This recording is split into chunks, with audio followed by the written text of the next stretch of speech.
Hindi mo magalaw yung Hindi ko siya 4 na buwan. Mula po January. 4 na buwan mula January, hindi mo may galaw yung... Yan sir. Kasi buwat-buwat na naman po kasi mabigat. Saka pumasok siya dito kanina, lagi siya nakaganyan kasi Hawak mo, boss. hindi niya pwedeng mabitawan dahil masakit. Masakit. Doon nakaganyan siya. Tapos, ngayon, nung tinignan ko naman, wala naman siyang kulang o ano man. Ginawa ko, tinapalang ko. Tapos sabi ko, igalaw na yun. Nagagalaw na niya. Ano?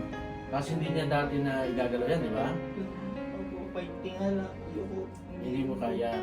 Ngayon nagagalaw mo na. So, Diretso na rin po. tapos lagi siya nakaganyan. Ganyan lang siya, tabing eh. Kasi, hindi nga niya may straight dahil sobrang sakit. Ngayon, ay straight na. Diba? Iyak mo. Okay lang yan, okay lang yan. Sige lang. May kasama ka ba? Opo. Tawagin mo yung kasama mo. Mama ko. Tawagin mo si mama. Kasi, Anong pangalan? pangalan mo. Sharon po. Tsaka yung girlfriend ko po si Daisy. Sige, tawagin mo. Sabi mo yung, kasama ni Dexter. Kasama ni Dexter. Kasama, hindi asawa. Ayun. Tagal ko po nga na po. Nanda talaga siya. Nagpa-doktor ka na. Opo. Ilang beses na po, neurologist sa lugar. Kasi sabi daw dito, baka daw mag-birth po ako. Wala po experience na birth talaga. Eh di sabi ko, sige, dapat tayo. Ano tayo, laboratory. X-ray po ako, 2 beses. Okay na, okay po yung ako. Wala po talaga. Upo kayo. Upo po kayo. Kayo yung kasama dito po. Dito po. Kasi yun po, sabi, hindi rin alam ng doktor yung gagawin. Kaya tumigil na po kami. Tinigil ko rin yung gamot kasi hindi po umiitik eh. Sabi ko, Gano'ng katagal na yan? actually po 1 taon na talaga. Isang taon Ito, na. opo, yung dito po, sa leg, kung naramdaman ko lang po na masakit lang konti. Pero October po, dun siya parang simulang stiff na. Parang gumagano'n na po. Galaw mo. Tingnan na. Di po. Ayan. Sige ngayon, Talaga nagagalaw. madiretso. Gusto mo ba ibalik sa natin? Nanay, wala naman siyang kulang. Wala siyang kulang. So, ginawa ko, pero tinesting ko rin. Tinatry ko siyang pasaniban. Kahit wala akong nakita, di ba sabi siya wala akong nakita, pero itatry natin. So, wala rin sumasanib, ibig sabihin wala talaga. Kasi sa tubig, sa kamay, normal. Tapos sa pasanib, wala din. Kaya ang sabi ko, tatapalan kita. Tinapalan ko dito niya. Tapos pinagalaw ko na. Nagalaw na niya. Na-straight na rin niya. Di ba kan lagi siya nakaganyan, nakaganyan Ganun siya. po. Madidiretso ko lang po sa paghahawakan talaga. Oo. Kaya nahihiya po ako kanina, nakatabingi lang. Gusto ko nakaganon, titingin na nila ako. Kaya gumanon na lang po ako. Sabi ko, hindi ako magaling. Pero sabi ko na, Pasig po. Tapos po yung buko niya po dito sa... saan? Kasi hindi ko. Patatapalan natin yung bukal para mawala din. Ha? Ano lang sa dito? Walang problema yun. Eh, importante ngayon, gagalaw mo na yan. Ako po. At magdidire-diretso na yan. Hindi niya na kinakalang yung kamay niya.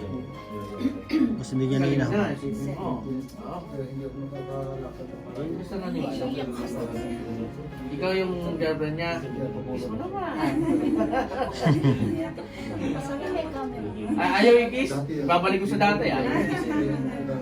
Ano ito? Gagawin mo ito every morning. Para kung ano man yung sakit mo internal.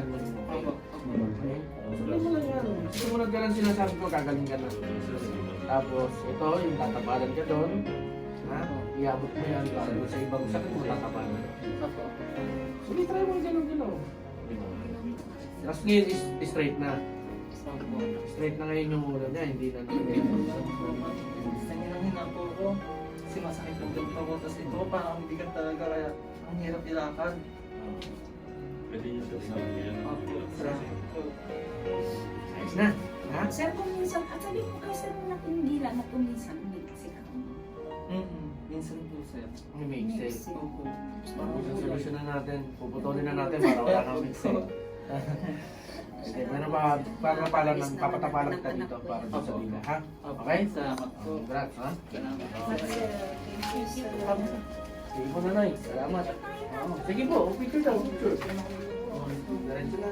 Na, hindi yan na hinahawakan mo. Oo, hindi na. Relax lang. Iyak. Umaling ka. Ay! Nagmamahala na dito. Gawin na lang. Tama na kayo. Okay. One, Tanggalin ko mas. Okay, sige. 1, 2, 3. Ayun. Salamat po. Ha? Bali, gagalaw-galaw mo na siya ngayon, ha? Apo, exercise ko na po Ayun, oh, nagagalaw na eh. Nagaganyan na niya. Yan ang anak ko. Makakareport ka na sa... Makakapagsabi na siyang ayoko. Sir, salamat. Sir, kasi aalis na dapat yan kaso nahulog ako sa nararamdaman niya. Mawawala na muna. Sir. Upo ka muna dito at para matapalan ka doon sa ibang problema, ha? Apo, salamat. Shoutout mga kapanalig. Salamat sa suporta nyo.